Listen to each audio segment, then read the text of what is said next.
سلامونه او نیکې هیلې هیله مند یم چې جوړ او روغ به یاست. څه موده وړاندې زموږ یو افغان ورور راته مسج کړی و چې زما یو د چرګوړي فارم و، په هغه فارم کې د یوې اونۍ په اوږدو کې 1500 کم او زیات چرګوړي مړه سوه او ماته یو لوی زیان راواوښتی. نو دلته په دغه سیمې کې چې زه د اصل فارم لرم، ول په دغه منطقې کې هېڅ داسې متخصص کس هم نه و چې زه ولاړ شم او ترې پوښتنه وکړم چې ولې دا زما چرګوړي په یوه ورځ کې دومره مړه سوه او ماته دومره یو مالي تاوان راپیدا سو. دغه خبره مې واخیستل، د راجستان تحقیقاتي مرکز ته مې ور ولېږله تر څو پر دې باندې یو ښه تحقیقي بحث جوړ کړي او ماته یې راولېږي. نن دغه بحث راته رسېدلی دی او تاسو ته یې وړاندې کوم. څلور ډول ویروسونه هم دي په چرګوړو کې. یو هغه ویروس دی چې په د مثال په ډول باندې چرګان نفس تنګه کوي، نفس نسي کښلی او همداسې ریزش هم کوي، زکام هم نیسي، د پزې څخه یې اوبه تویېږي، د خولې څخه یې اوبه تویېږي او نفس تنګي لري. دا ویروس چې دی دا ډېر عام دی او ډېر چرګان د همدې ویروس له امله مري او دا په ډېر په افغانستان کې هم رواج دی د مرض. له بده مرغه تر اوسه پورې هم د دې ویروس له منځه وړلو لپاره کوم پلان فکر کوم جوړ شوی ونه اوسي. بل قدم کې بل ویروس چې دی هغه د چرګوړو په پښو باندې حمله کوي چې هغه دغه پښې د منځه وړي او هغه فلجوي او د هغه کراکرا ټوله بدن ختموي. نو وروسته تر هغه دا ده چې ټوله بدن یې سور کېږي او هغه مري. بل ویروس دا دی چې کله هم حیوانات دغه چرګوړي هغه رقم خواړه خوري چې هغه په معین او ستندرد ډول باندې نه دي، نو د دوی بدن ته یو ډول چینجي ځي. نو دغه چینجي راته وویله چې په افغانستان کې ډېر فارمونه په افغانستان، پاکستان، هند، بنګلادیش، سریلانکا، ول دا ستونزه په دې هېوادو کې هم ده چې ډېر خلک خپل د چرګوړو فارمونه په وخت باندې نه پاکوي او هغه کوم مرداري چې ورې پاته ده هغه په میاشتو کلونو ورې پاته ده. دوی دا فکر کوي چې همدغه مرداري چرګوړو ته یو بستر د خوب دی او د دې چرګوړو دپاره ګرم ځای دی.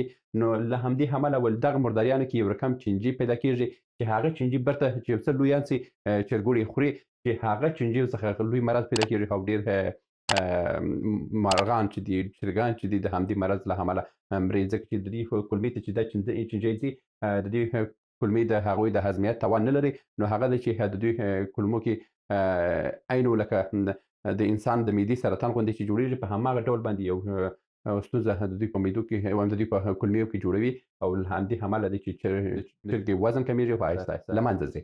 نو یو خبرې هم همدا وکړه چې تاسو باید خپل فارمونه په وخت باندې پاک کړئ او د فارمو دپاره د پاکولو دپاره تاسو باید یو تخت موقعیت ولرئ.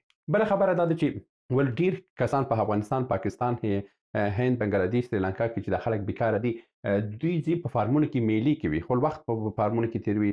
له بده مرغه په افغانستان کې همدا رواج دی چې په یو ځای کې فارم و، په هماغه ځای کې د کلي هغه بیکاره خلک ځي ورې کښېني او په ورې کې کوي او بیا ځي فارم ته هم ننوځي.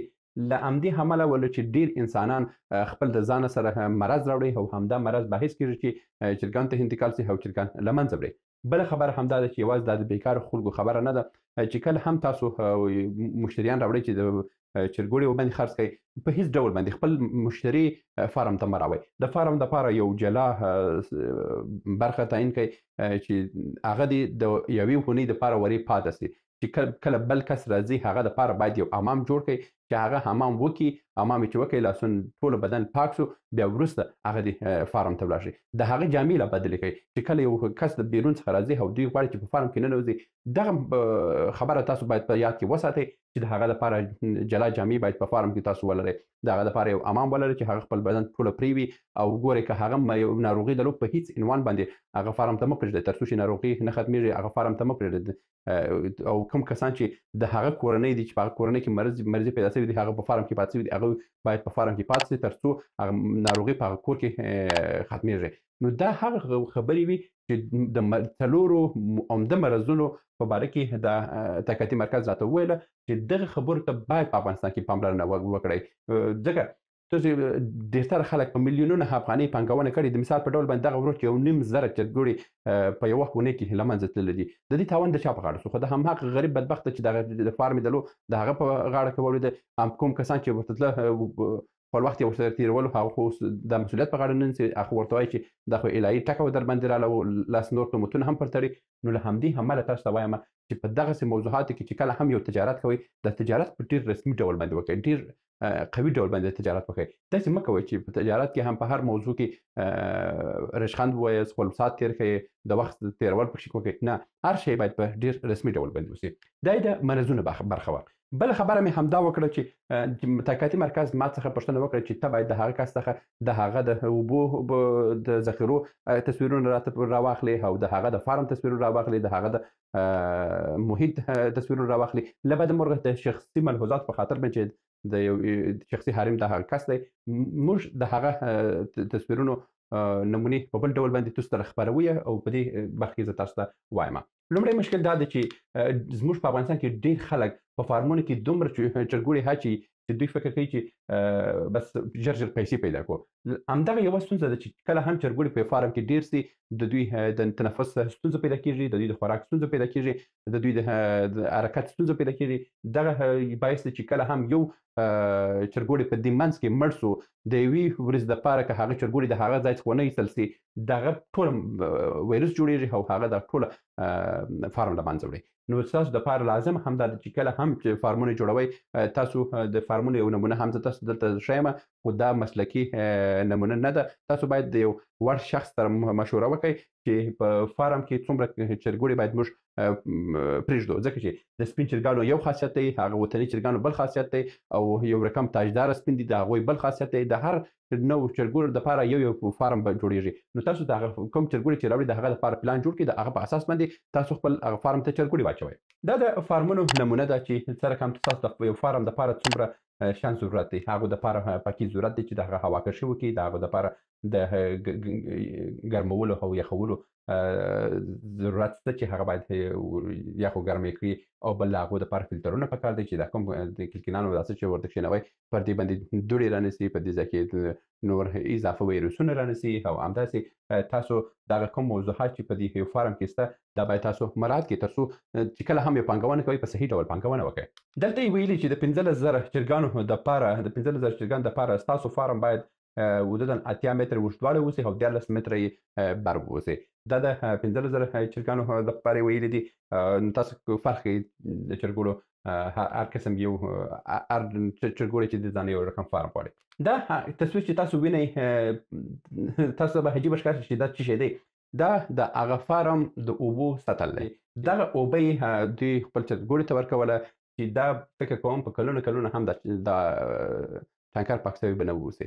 نو همدې امله تاسو باید په هر وخت کې د اوبو کنټرول ولرئ، د اوبو دپاره فلټر ولرئ، هغه اوبه چې ورکوئ ډېر پاکې اوبه ورکوئ، ځکه چې دا د چرګوړي بدن چې دی د انسان تر بدن ډېر ضعیفه دی. نو کله چې د یو خرابې اوبه د انسان بدن خرابوي او انسان له منځه وړي، نو چرګوړي خو ژر د منځه وړي. نو د دې لپاره ډېر پاملرنه وکړئ چې کله هم اوبه ورکوئ، چې کله هم خواړه ورکوئ، هغه خواړه یې په صحیح ډول باندې ورکوئ، هغه اوبه یې په صحیح ډول باندې ورکوئ، تر څو دغه پیسې پانګونه چې تاسو کړې ده، دغه پانګونه په څه څخه له منځه ولاړ نه شي او دا پیسې څه څخه ولاړ نه شي. نو دې دپاره توجه وکړئ.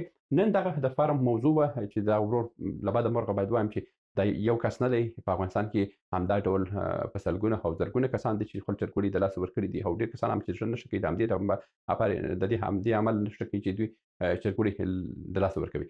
نو بیا هم په آخر کې زه به تاسو دا ځای هم وښیم چې دا هغه راپور دی چې ماته راستولی دی تحقیقاتي مرکز، دا څو صفحې دی. نو تاسو د دې دپاره همدا څو خبرې چې مې تاسو ته وکړې دا تاسو په یاد ولرئ. یو هماغه دی چې کله هم یو بیګانه کس راځي فارم ته یې مه پرېږدئ تر څو د ناروغۍ معلومات پکې کې نه اوسي، هغه فارم ته مه پرېږدئ. بل یا کټ چې د کرونا ټسټ یې کولو هغه ځان ته په هر فارم کې رانیسئ، وګورئ چې د بدن حرارت درجه یې د ډاکټرانو څخه پوښتنه وکړئ چې نورماله درجه څومره ده، بیا موږ په څومره درجو په حرارت کې، ځکه د هر محیط هوا فرق کوي. د مثال په ډول باندې که موږ فراه یاد کړو، د فراه کې هوا کله کله د ګرمي موسم کې 55 ته هم رسېږي، مګر بیا همداسې که موږ راسو په کابل کې او بدخشان و دې ولایتو کې بیا هوا ډېره سړه ده. نو د همدې امله خپل د سیمې ډاکټر سره خبرې وکړئ چې موږ د څومره درجه حرارت معاینه کړو، تر څو کله هم یو کس راځي هغه موږ ته خطر جوړ نه شي، موږ یې د خطر پېژندنه. دا و د فارمونو د ستونزې په هکله باندې یو ویډیو. تر بیا مو پاله.